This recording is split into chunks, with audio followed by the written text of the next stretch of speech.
बंधुगण आपण मानक मोर गोटे प्रश्न डायबिटीज रे भात ना रोटी खाइबे। आम ओडिया लोक माने हेले भात प्रेमी से माने दीपहर एवं राति रे भात ही खाई थांती।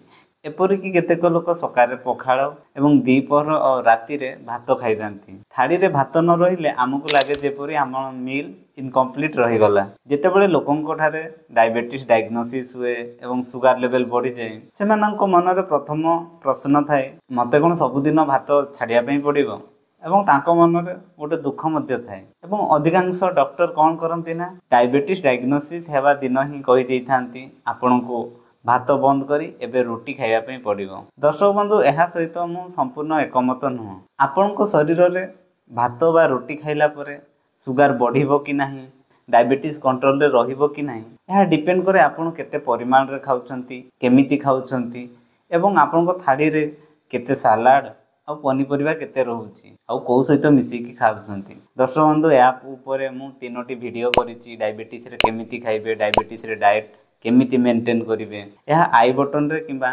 डिस्क्रिप्शन रे लिंक रे अछि आपण सेठारे क्लिक करी देखि परिबे डायबिटीज रो डाइट कोन फॉलो करिवे। ताहले ए वीडियो रे आज मु डिटेल रे डिस्कशन करिवि साइंटिफिक फैक्ट सहित डायबिटीज रे भात ना रोटी खाइबे जदि भात खाइबे केते परिमाण रे खाइबे केमिति खाइबे जहा फल रे आपनको सुगर मध्य कंट्रोल रे रहिबो एवं डायबिटीज मैनेजमेंट मध्य भलसे हे परिबो।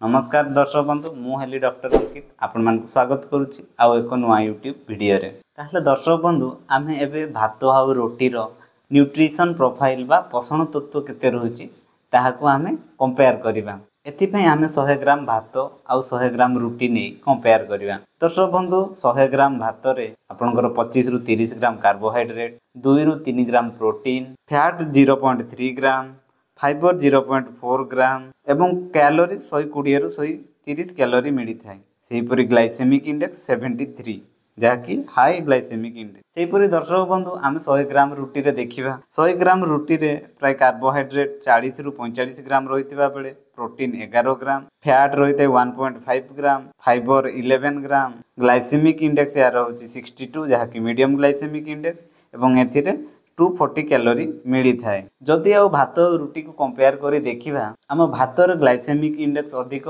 एवं एथिरे फाइबर बहुत कम परिमाण रे थाए जहा फल रे ये सुगर को हठात बढ़ाई दे थाए जहाँ डायबिटीज में आदौ भल नुह। सेहीपरि रुटी रे देखिबा रुटी रे अधिक फाइबर रही थाए एवं प्रोटीन मध्य अधिक रही थाए जहा फल रे ये धीरे धीरे हजम हुए एवं सुगर को बढ़िया को देई न थाए। ताहले देखिबा दर्शक बंधु भातर फायदा कौन एवं डायबिटीज रे यह असुविधा कौन। दर्शक बंधु भात संगे संगे हजम हो जाई थाए एवं तुरंत एनर्जी देई थाए जहा फल जो माने अधिक शारीरिक परिश्रम करती से मानकु संगे संगे एनर्जी मिली थाए। सेहीपरि भात खाइले पेट हल्का रहे एवं आम ओडिया पेट भात सहित अभ्यस्त अछि एवं भात रे प्रचुर विटामिन बी जेपरिकी थायामिन और नियासिन मध्य मिली थाए। ताहले भात खाइबारे असुविधा कोउठी डायबिटीज रे कौन असुविधा रहे। दर्शक बंधु भातर ग्लाइसेमिक इंडेक्स अधिक जहा फल रे आमे जदि व्हाइट राइस बा पॉलिश राइस खाइबा जाको आमे साधारणतः मिल राइस बोली कहिताउ तार ग्लाइसेमिक इंडेक्स अधिक थिबा हेतु यह संगे संगे ब्लड शुगर बढ़ाई देई थाए। सेहीपरि डायबिटीज रे अधिक खाइबा द्वारा एहारो ग्लाइसेमिक लोड मध्य अधिक हो जाए। सेहीपरि व्हाइट राइस रे बहुत कम परिमाण रे फाइबर रही थाए। ताहले डायबिटीज रे कोन भात खाई परिबानी आज्ञा हाँ खाई परिबा किंतु जदि आपण पर्सन ठीक करी खाइबे अल्प खाइबे आ पॉलिश राइस बदल रे आपण ब्राउन राइस जोटा को कहती आम चाउल ऊपर जो कोट गोटे थाए सेटा थिबा चाउल बा रेड राइस मध्य खाई परिबे। तबे एबे देखिबा रोटी खाइले कोन फायदा और कोन असुविधा रहिछि। दर्शक बंधु रोटी रे अधिक परिमाण रे फाइबर थाए जहा फल रे सुगर अब्जॉर्प्शन कम हुए।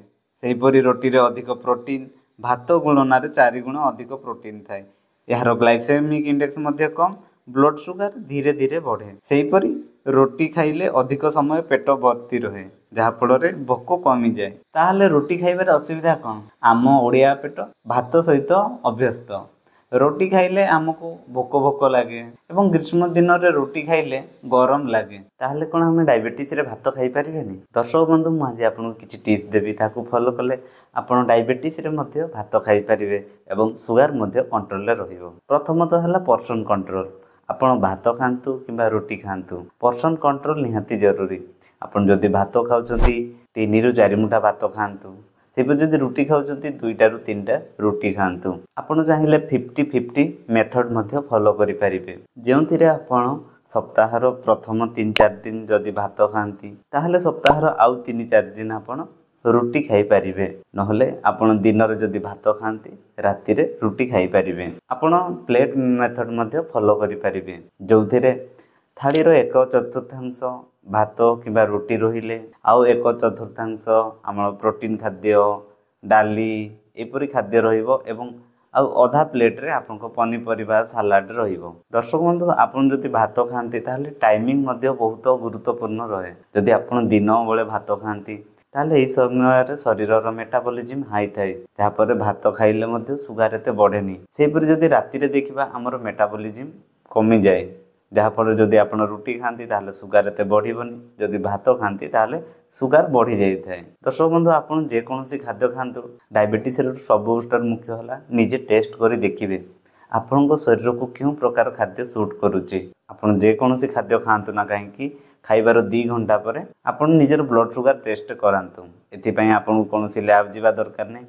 ଆପଣ ଘରେ ଗୋଟେ ଗ୍ଲୁକୋମିଟର ସାହାଯ୍ୟରେ ଏହି ଟେଷ୍ଟ କରିପାରିବେ। ଯଦି ଆପଣଙ୍କ ପାଖରେ ଗ୍ଲୁକୋମିଟର ନାହିଁ ତାହେଲେ ମୁଁ ଡେସ୍କ୍ରିପସନରେ ଗ୍ଲୁକୋମିଟରର ଲିଙ୍କ୍ ଦେଇଦେଉଛି, ଆପଣ ସେଇଠୁ କିଣିପାରିବେ ଏବଂ କେମିତି ଗ୍ଲୁକୋମିଟର ବ୍ୟବହାର କରିବେ ତାହା ଉପରେ ଏକ ଭିଡ଼ିଓ ମଧ୍ୟ କରିଛି। ଦର୍ଶକ ବନ୍ଧୁ, ଆପଣ ଭାତ କିମ୍ବା ରୁଟି ଖାଉଛନ୍ତି, କେଉଁଟା ଖାଇବେ ଇମ୍ପୋର୍ଟାଣ୍ଟ ନୁହଁ, କେତେ ପରିମାଣରେ ଖାଇବେ ଏବଂ କିପରି ଖାଇବେ ସେଇଟାର ଭୂମିକା ସବୁଠାରୁ ଅଧିକ ରହେ। ମୁଖ୍ୟ କଥା ହେଲା ଆପଣଙ୍କ ବଡ଼ିକୁ କେଉଁଟା ସୁଟ୍ କରୁଛି।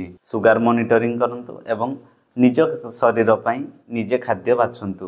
ଯଦି ଦର୍ଶକ ବନ୍ଧୁ ଭିଡ଼ିଓଟି ଭଲ ଲାଗିଲା ତେବେ ତାକୁ ଲାଇକ୍ କରନ୍ତୁ ଏବଂ ଅନ୍ୟମାନଙ୍କ ସହିତ ସେୟାର ମଧ୍ୟ କରନ୍ତୁ।